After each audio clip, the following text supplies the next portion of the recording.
Assalamualaikum warahmatullahi wabarakatuh.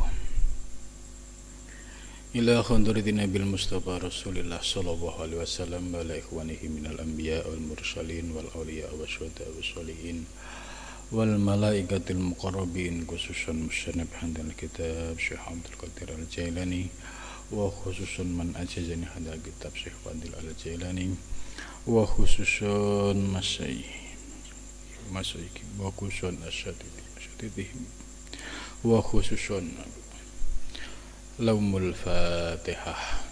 A'udzu billahi minasyaitonir rajim. Bismillahirrahmanirrahim. Alhamdulillahi rabbil alamin arrahmanir rahim maliki yaumiddin. Iyyaka na'budu wa iyyaka nasta'in ihdinas siratal mustaqim siratal ladzina an'amta 'alaihim ghairil maghdubi 'alaihim waladdallin. Bismillahirrahmanirrahim. Alhamdulillahilladzi 'allamani bi ulumil ulama'il muwahhidin wal muhaqqiqin wa arsadani ila tariqim mustaqim. Wassalatu wassalamu ala sayyidil wujud wal arwah nabiyyina Muhammad sallallahu alaihi wasallam alladzi jaa bisyari'ah wa tariqah wal haqiqah wal ma'rifah wa ala alihi wa sahbihi ajma'in, amma ba'du. Subhanaka la ilma lana illa ma 'allamtana innaka antal alimul hakim. La haula wa la quwata illa billahil aliyyil adzim. Rabbi shrah li sadri wa yassir li amri wa hlul 'uqdatam min lisani yafqahu qawli, amin ya rabbal alamin. Malam ini kita akan melanjutkan kajian tafsir Al-Jailani, yaitu tafsir sufistik yang ditulis oleh ulama tarekat yang sangat masyhur, yaitu Syekh Abdul Qadir Al-Jailani. Pembahasan tafsir Al-Jailani sudah pada surat At-Taubah ayat 28-29 ya. A'udzu billahi minasyaitonir rajim. Bismillahirrahmanirrahim. Ya ayyuhalladzina amanu innamal musyrikuuna najasun fala yaqrabul masjidal haram ba'da amihim hadza wa in khiftum ailatan fasawfa yuhnikumullahu min fadlihi in syaa'a innallaha alimun hakim. Qatilul ladzina la yu'minuna billahi wala bil yaumil akhir wala yuharrimuna ma haramallahu wa rasuluhu wala yadinuna dinal haqqi minal ladzina utul kitaba hatta yu'tul jizyata an yadin wa hum shagirun. Ya, cukup 2 ayat malam ini. Ya ayyuhalladzina amanu, ya khitab dalam ayat ini dikhususkan kepada orang-orang yang beriman. Ya, khitab atau objek yang menjadi target perintah. Kalau ya ayyuhalladzina amanu, ya berarti khusus bagi orang-orang yang beriman. Ada kalanya ya ayyuhan nas, wahai manusia, ini berarti umum, siapapun manusia masuk dalam khitab ini. Karena khitabnya ya ayyuhalladzina amanu, ya berarti dikhususkan bagi orang-orang yang sudah beriman. Nah, apa itu beriman? Ya, beriman itu pancaran ilahiyah yang masuk ke dalam hati seseorang sehingga menimbulkan keyakinan. Itu namanya iman. Ya, tidak pakai logika, tidak mampir ke logika dulu, tapi masuk langsung menembus ke hati, kemudian tumbuh keyakinan. Seperti kita meyakini agama Islam, ya, tentang kebenarannya, meyakini tentang Nabi Muhammad, meyakini tentang kebenaran Al-Quran, meyakini tentang adanya surga dan neraka. Ini semuanya didasarkan pada keimanan. Kita beriman kepada malaikat, ya, muncul ya rukun iman. Maka bagi yang beriman, nah ini akan menjadi bagian dari khitab ini.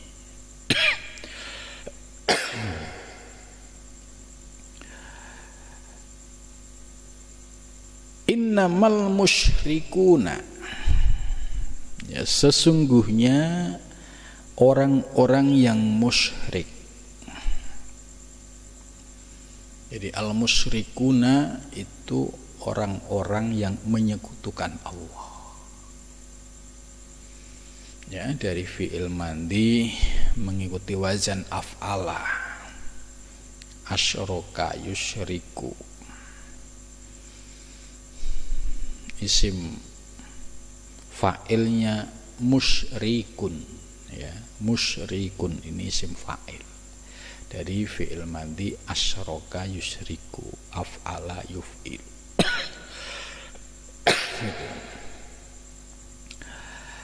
Lah, yang dimaksud musyrikun ini apa? Ya.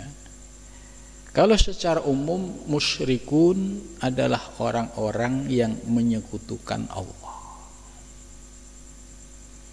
Ya, dalam konteks zaman Nabi dulu itu musyrikun adalah para penyembah berhala.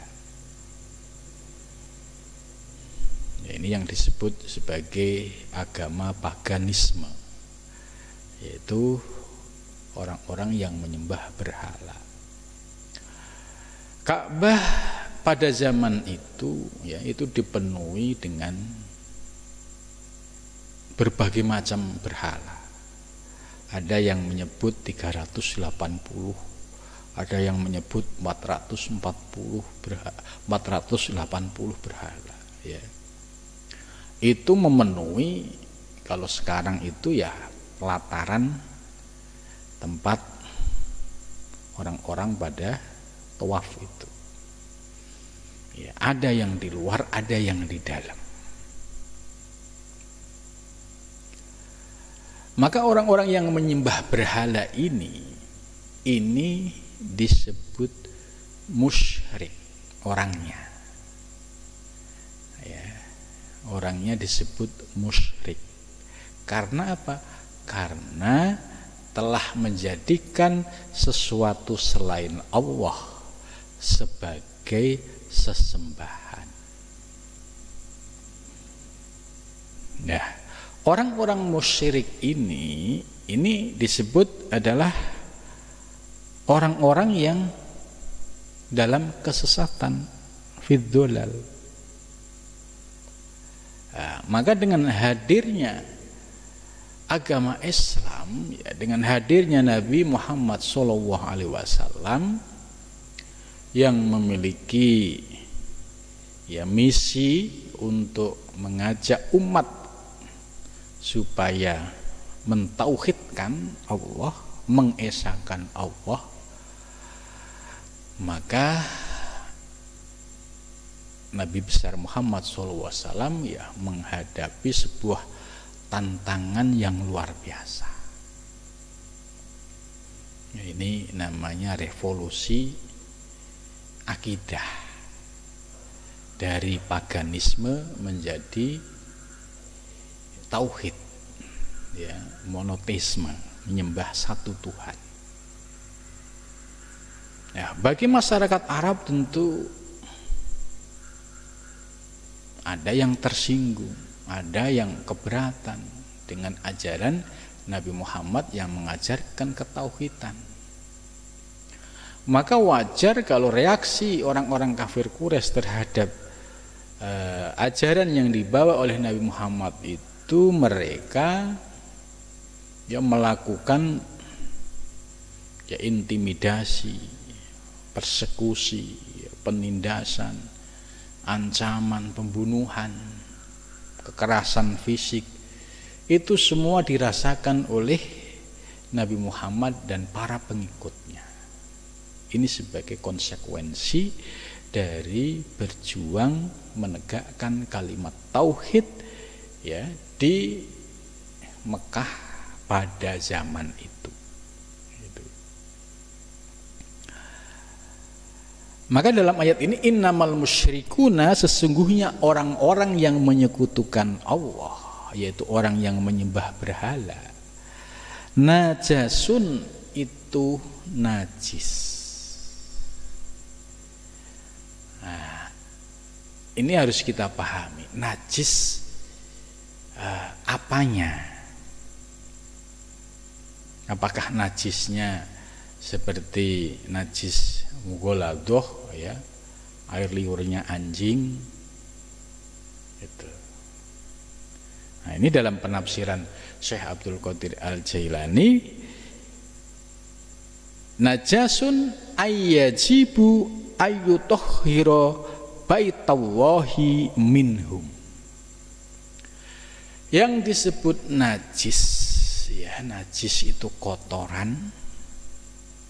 Ya, kotoran. Kenapa air liur anjing disebut najis mughaladoh? Ya karena ada bahaya. Ya, kenapa kotoran-kotoran ya binatang, termasuk kotoran apapun, itu juga disebut najis? Kenapa? Ya karena ada bahaya. Itu. Karena Islam mengajarkan kebersihan, Islam mengajarkan kemurnian. Maka segala hal yang berkaitan dengan kekotoran tadi disebut najis. Orang sholat mau menghadap Allah juga harus suci dari najis lahiriah. Ya. Maka orang sholat itu harus ya suci dari hadas kecil dan suci dari hadas besar. Ini secara fikih, secara syariat. Tapi yang paling fundamental yaitu hatinya, akidahnya. Kalau di dalam hati seseorang itu ada selain Allah, ada yang dituhankan selain Allah, ada yang diduakan, maka hati tersebut juga terkena najis, yaitu kotoran syirik. Nah, maka orang yang menuju Allah Subhanahu wa taala, ya orang sholat itu harus suci dari najis atau dari hadas, najis lahiriah maupun najis batiniah. Najis lahiriah tadi sudah dijelaskan ya, seperti hadas kecil dan hadas besar. Kemudian najis batiniah apabila di dalam hatinya menduakan Allah atau menyembah selain Allah. Itu. Orang kafir Quraisy pada zaman Nabi yang menyembah berhala itu hatinya dipenuhi dengan najis, kotor. Ya, kenapa? Karena hatinya telah menduakan Allah, karena dia meyakini ada kekuatan selain Allah. Itu. Maka makna najis ini harus dimaknai secara lebih utuh. Ada najis hissi, ada najis maknawi. Najis hissi ya najis secara fisik, ya seperti kotoran, kencing gitu. Ya itu najis. Ada yang mugolado, ya, air liurnya anjing. Ini najis hissi. Yang najis maknawi mana? Najis maknawi itu apabila di dalam hatinya ada keyakinan yang disembah selain Allah, atau dia menuhankan selain Allah. Ini termasuk najis maknawi. Maka pemaknaan najis hissi dan maknawi ini relevan sepanjang zaman. Ya, dalam konteks masyarakat kafir Quraisy zaman dahulu, ya relevan. Mereka ya najis secara maknawi karena akidah mereka menuhankan selain Allah, menuhankan berhala-berhala yang dibuat sendiri, atau dia pesan order kepada ahli berhala kemudian disembah sendiri, padahal berhala tersebut tidak bisa bicara, berhala tersebut benda mati, tapi diyakini ya seolah-olah itu sebagai Tuhan. Nah ini yang disebut najasun. Ya, bagaimana dengan orang-orang modern seperti sekarang? Tetap sama. Najis secara maknawi juga menjadi tantangan bagi orang-orang modern, yaitu apabila di dalam hatinya sudah muncul ya keyakinan kepada selain Allah, meyakini bahwa di alam semesta ada kekuatan selain Allah, itu termasuk juga terkena najis maknawi. Ya, kemudian menjadikan barang-barang material seperti rumah, mobil, ya, dan peralatan-peralatan yang lainnya, apabila peralatan-peralatan ini sampai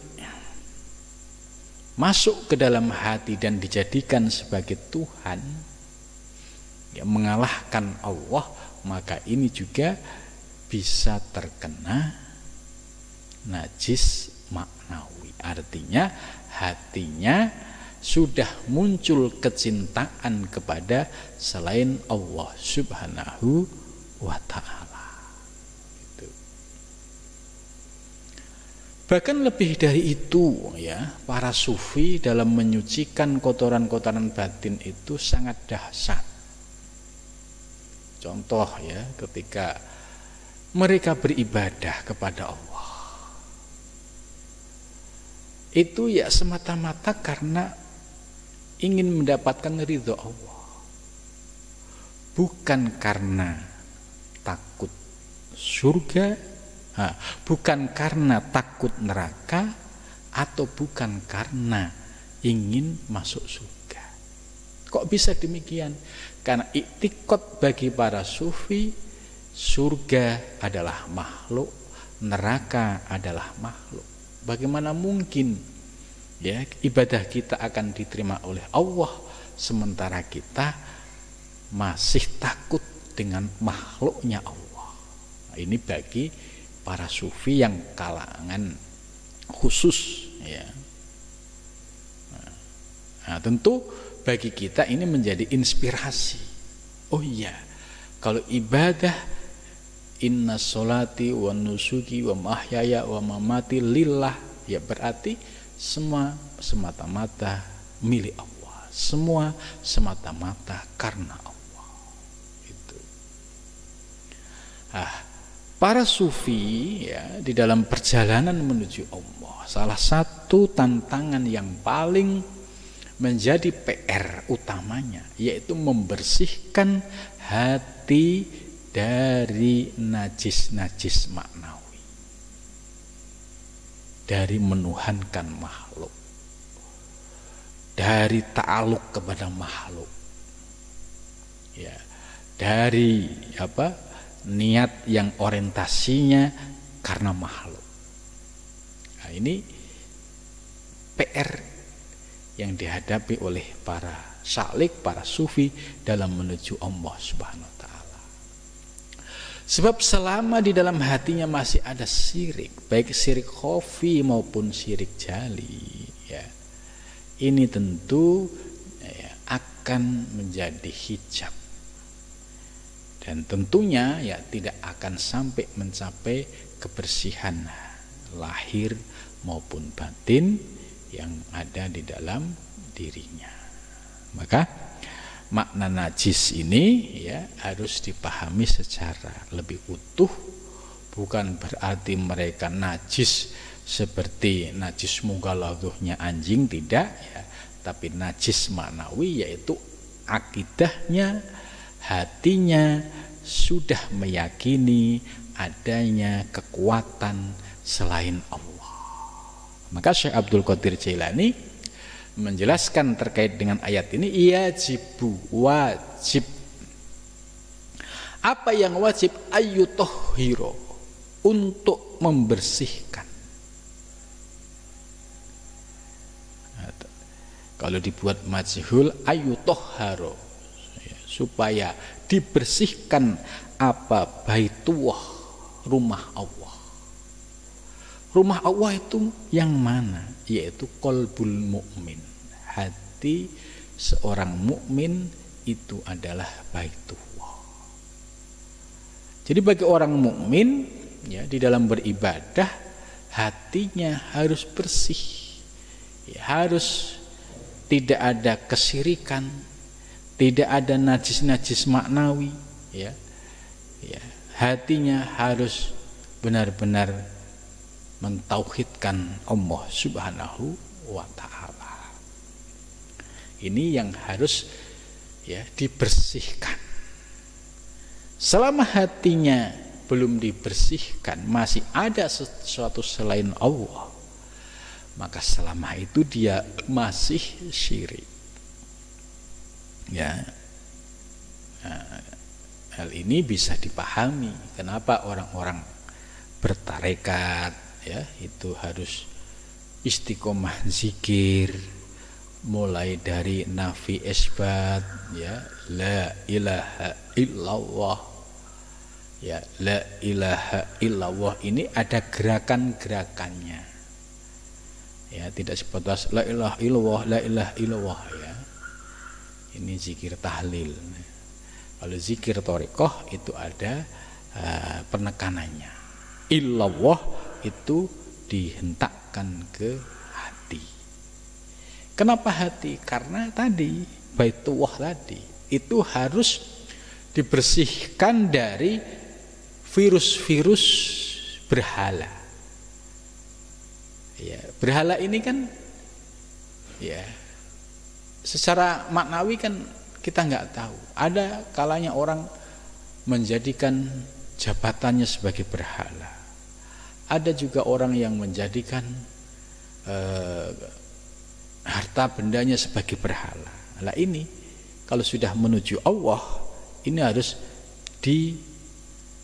dinafikan, diesbatkan di dalam hatinya, illallah, hanya Allah. Dan zikir thariqah ini nggak bisa ditempuh dalam waktu yang instan. Ya, zikir seminggu terus bisa merasakan kebersihan, ya. Ya, tidak juga, karena perlu keistiqomahan, perlu waktu, ya. Tidak bisa instan. Nah, kemudian setelah zikir nafi isbat, ya, dengan dipahami makna-maknanya, ya. La itu apa, ilaha itu yang dimaksud apa, illallah itu apa. Maka ketika sudah bisa mampu menggali makna-makna di balik la ilaha illallah, akhirnya runtuhlah berhala-berhala yang dibangun dalam dirinya, sehingga hatinya ini ya dipenuhi dengan Allah, kalimat thayyibah, yaitu Allah ya. Terus ditambah lagi zikir-zikir ismudzat. Ismudzat ini juga ada tingkatannya ya. Ismudzat ini zikir Allah ya, itu juga ternyata ada 7 tingkatan.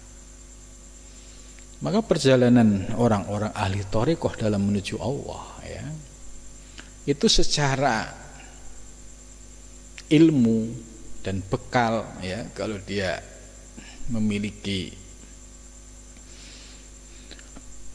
pemahaman ilmu tasawuf dan ilmu thariqah, paham maksud zikir la ilaha illallah, paham zikir ya ismudzat Allah Allah ya,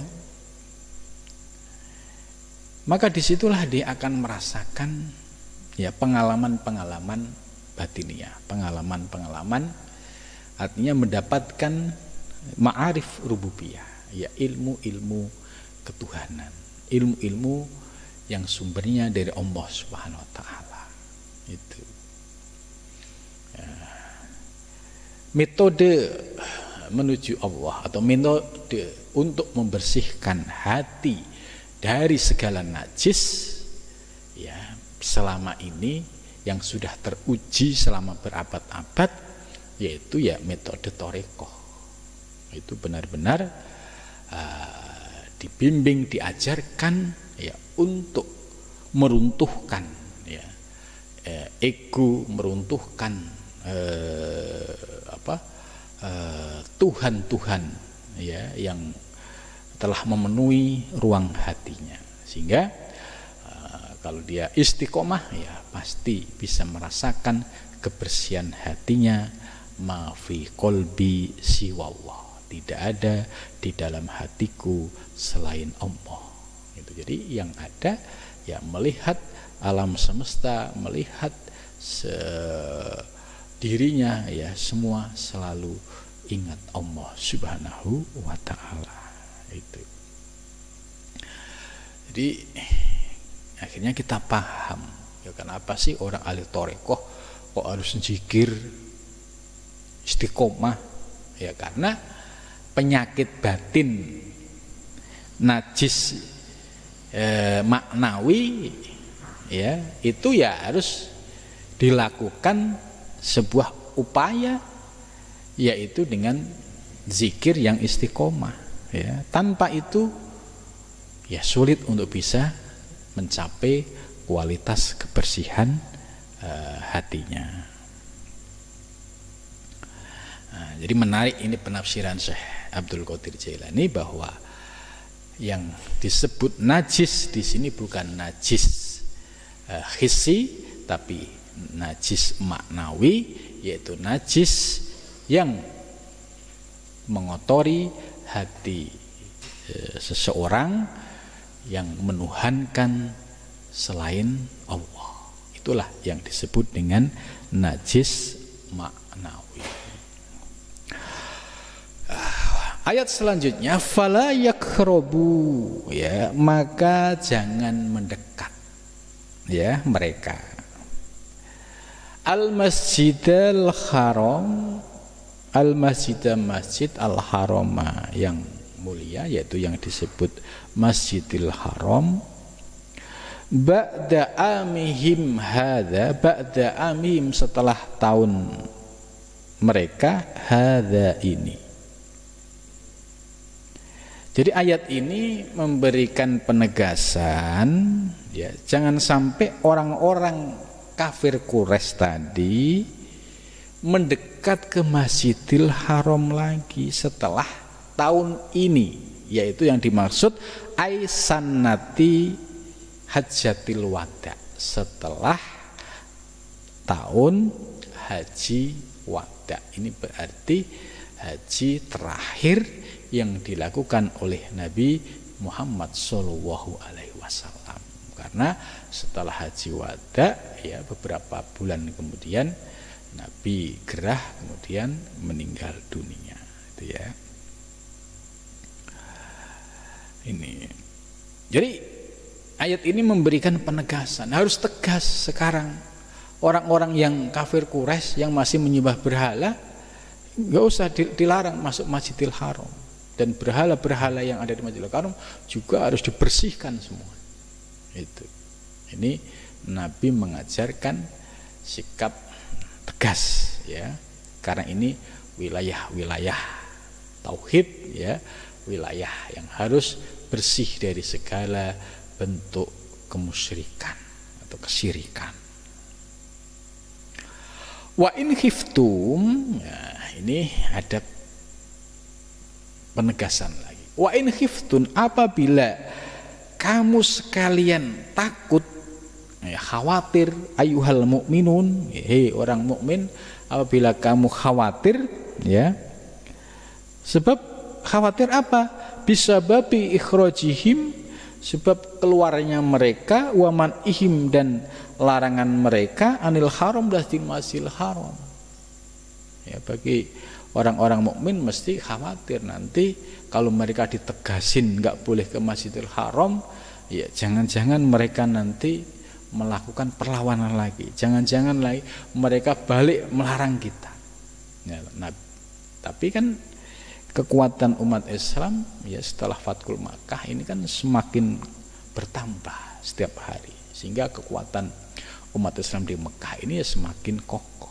Maka ayat ini ya sesuai dengan kondisi saat itu, umat Islam diberikan motivasi, hei kamu jangan takut, hei orang-orang mukmin, ya jangan sampai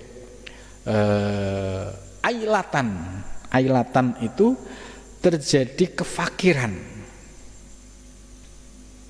Nah, maksudnya begini,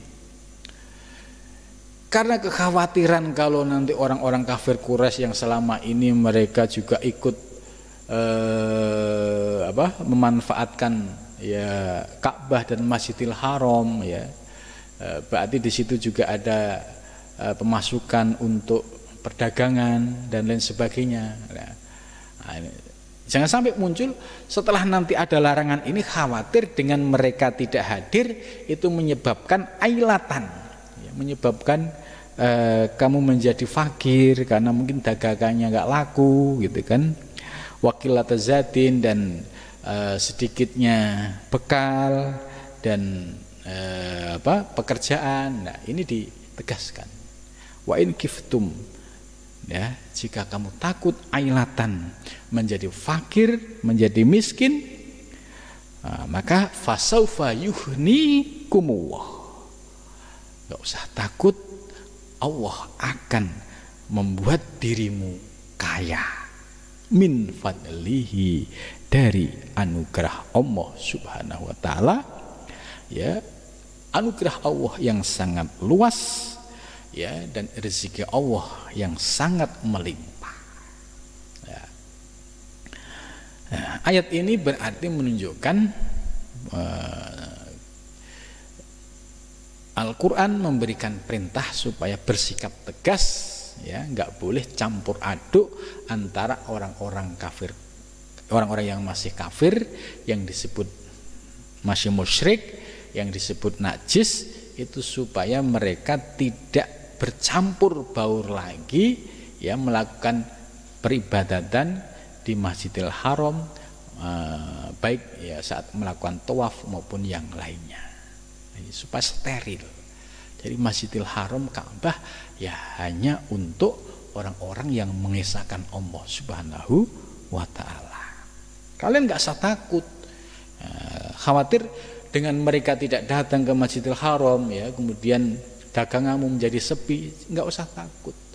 Allah Maha Kaya, Allah yang akan mencukupimu. Ya. Ayat ini juga menjadi motivasi, ya, bagi para ustadz, para kiai, ya, ketika mereka membela sebuah prinsip, ya, supaya bisa fokus dalam li'i'la'i kalimatillah, dalam menegakkan kalimat Allah, ya. Memang ya perlu sikap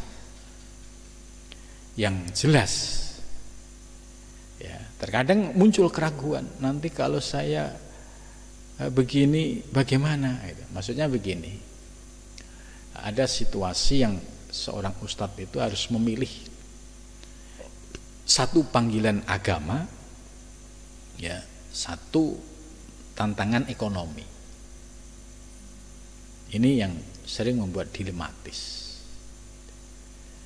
Bagi ustadz yang kokoh keyakinannya, dia akan mengutamakan kepentingan agama. Ya, karena kalau kita ngurusin agama Allah, pasti Allah juga akan mengurusi rezeki kita. Ya. Maka apa yang terjadi, ya, kaitannya dengan ayat ini itu ya bisa menjadi motivasi kita yang hidup di zaman modern. Ketika ada panggilan dakwah li'i'la'i kalimatillah semata-mata untuk menegakkan Allah, maka ini harus bisa menjadi prioritas. Nah, tantangannya terkadang bagaimana nanti ekonomi saya. Nah, kalau sampai akhirnya mengalahkan kepentingan agama, kemudian memilih duniawi, ya akhirnya rugi. Ya, sebab ketika sudah orientasi duniawi, ya, maka akan sulit untuk mencapai, ya, menjadi seorang dai yang benar-benar ikhlas li'i'la'i kalimatillah. Maka di sini ya tantangannya harus diprioritaskan untuk agama Allah. Kita yakin kalau kita mementingkan, mengutamakan agama Allah, pasti kita juga akan dicukupi oleh Allah. Dan ini harus menjadi prinsip. Nah, kalau ragu, mundur, ya sudah. Akhirnya ya tidak bisa menjadi, ya, seorang pejuang di jalan Allah. Karena dakwah di zaman modern, ya seperti ini juga tantangannya nggak jauh beda dengan tantangan dakwah pada zaman terdahulu. Sejauh mana kemantapan hati kita ketika kita mengalahkan untuk agama Allah, ya, artinya ketika kita memprioritaskan untuk perjuangan agama Allah, atau kita mengikuti kepentingan duniawi. Maka ketika dihadapkan pada dua hal ini sering terjadi, ya dilematis. Tapi kalau kita punya kemantapan yang kokoh, ya, mengutamakan kepentingan agama, pasti Allah akan mencukupi. Ya, hal ini bisa dilihat, ya, bagaimana para kiai-kiai yang mereka, ya, telah waktunya, ya, digunakan untuk ngurusi agama Allah, itu bisa dilihat pasti berkah lahir batin. Artinya benar-benar dibuktikan oleh Allah, dicukupi oleh Allah. Ya, kita bisa menyaksikan lah banyak kiai-kiai, ya, yang sampai hari ini itu juga masih banyak yang mereka fokus ngurusin agama Allah, ya, terbukti mereka juga dicukupi dan diberkahi oleh Allah lahir dan batinnya. Maka ayat ini relevan sekalipun, ya, konteksnya adalah zaman, ya, dahulu, tapi maknanya bersifat universal. Yuhnikumullah min fadlih. Ini harus menjadi prinsip, ya, seorang dai, ya, seorang pejuang di jalan Allah. Jangan ragu. Kalau ragu, mundur, ya pasti menyesal nanti. Insya'a, jika Allah berkehendak. Innallaha, sesungguhnya Allah, Alimun itu maha mengetahui. Jadi Allah yang mengatur segala urusan hamba-hambanya, ya, itu maha mengetahui mana yang terbaik buat hambanya.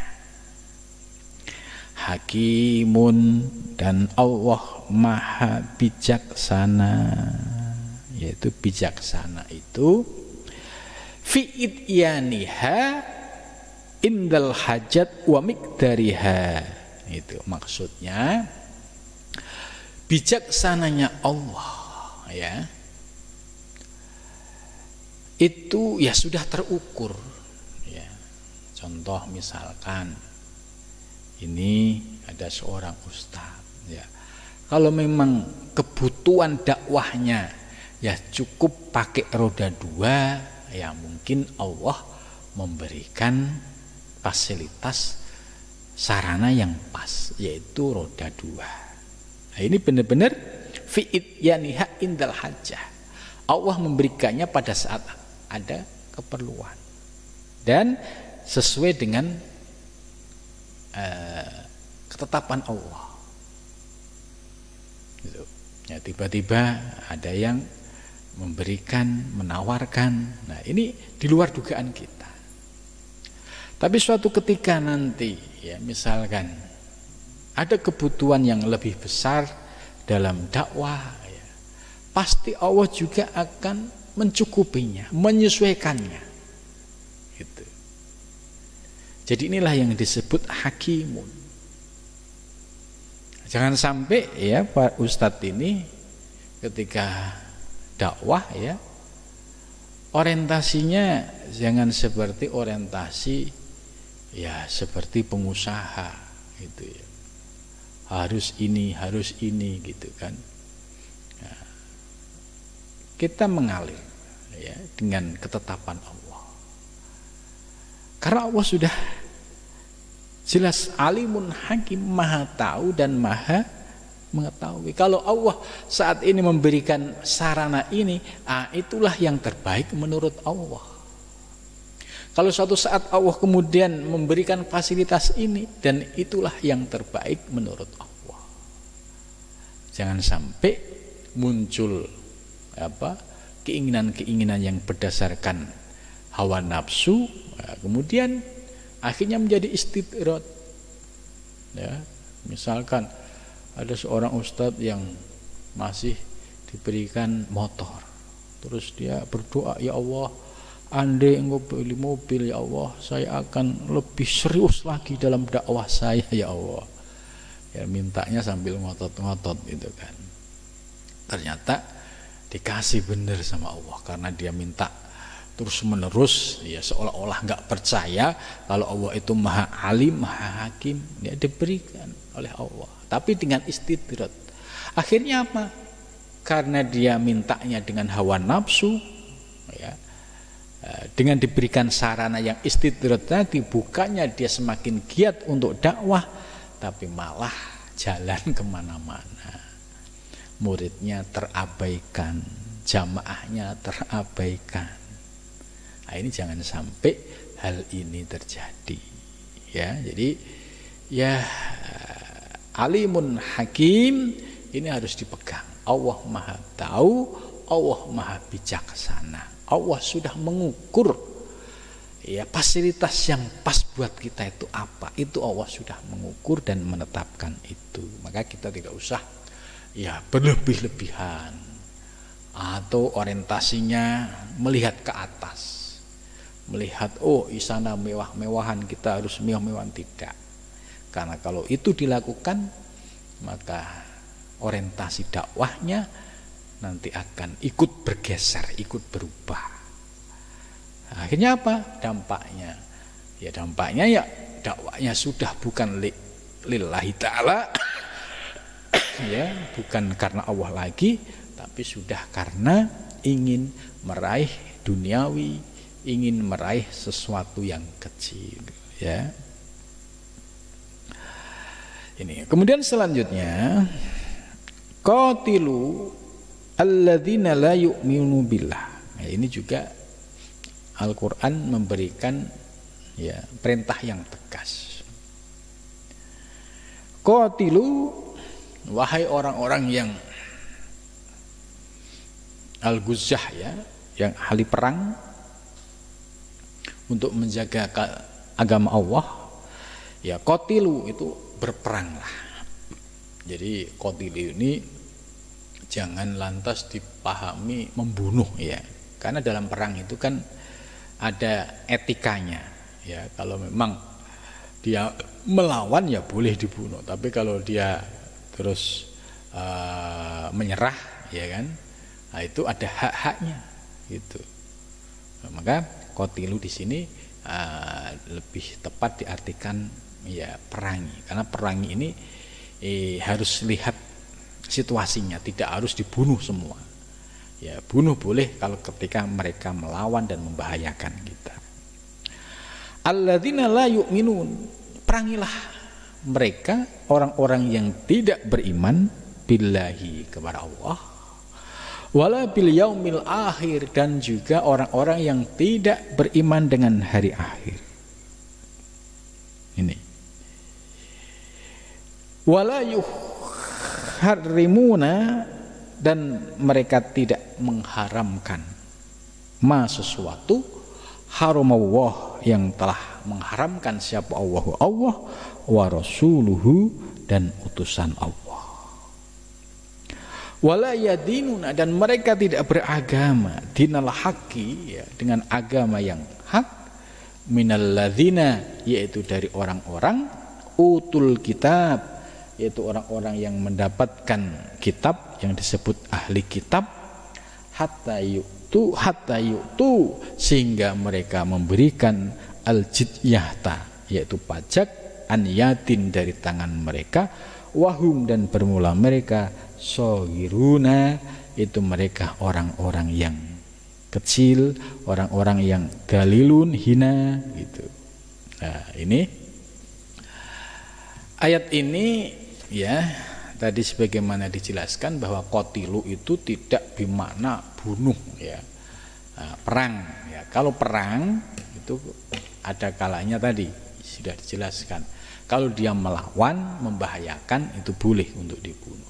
Tapi kalau dia angkat tangan, ya, dia mau tunduk, ya, maka ada istilah dalam fikih itu, ada kafir dhimmi, ada kafir karbi. Nah, kalau kafir yang mereka mau nurut, hidup di lingkungan umat Islam, tapi dengan catatan hatta yu'tul jizyah, hingga mereka membayar pajak gitu. Jadi mereka dikenain bayar pajak, ya, untuk, ya, sarana atau untuk kepentingan kemaslahatan umum itu. Sehingga yang penting mereka itu ngikuti aturan yang ada di negara atau komunitas atau desa atau wilayah tersebut itu. Nah, ini artinya bahwa, ya, Islam, ya, menghormati kalau mereka memang tidak mau masuk Islam dan masih kekeh dengan agama sebelumnya, yaitu masuk ahli kitab itu, ya, Nasrani maupun Yahudi. Mereka diberikan hak. Yang penting hatta yu'tul jizyah, ya, mereka yang penting membayar jizyah, yaitu pajak, an yadin, dari tangan mereka, wahum shagirun, ya. Jadi jelas bahwa, ya, ajaran di dalam Islam itu, ya, sangat bijak, ya, sangat bijak sekali. Karena itu jangan sampai kita memahami ayat-ayat Al-Quran ini terlepas dari teks dan konteksnya. Nah, maka tadi kalau qatilu diartikan bunuhlah, ya, ini bahaya, kemana-mana bawa pedang kemudian membunuh siapa saja. Kenapa? Dasarnya Al-Quran, qatilul ladzina la yu'minun. Nah, ini, ya, berbahaya. Apalagi seperti di Indonesia, ini adalah negara yang sudah punya aturan tersendiri, ya. Kalau begitu, ya, bisa masuk kepada kelompok yang disebut kelompok teroris, yang karena mereka memahami teks tidak sesuai dengan konteksnya. Mudah-mudahan dengan pengajian malam ini dapat menambah wawasan dan keilmuan kita dan menambah keyakinan kita kepada ajaran Islam yang dibawa oleh Nabi Muhammad sebagaimana yang dijelaskan dari ayat Al-Quran ini. Terima kasih, mudah-mudahan bermanfaat. Assalamualaikum warahmatullahi wabarakatuh.